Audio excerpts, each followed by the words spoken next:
the money of the people. Ginamit mo yung pera ng ano?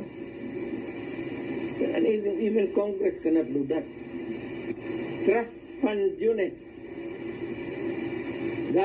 Galing inyo yun. Ako pati akin.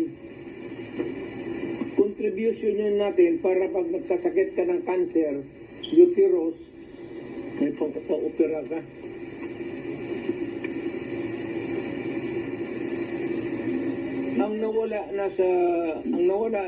Ang ating PhilHealth funds natin lahat was about 8.9 billion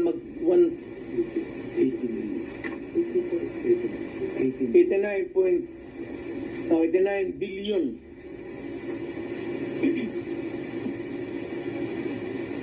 Of that 89 billion,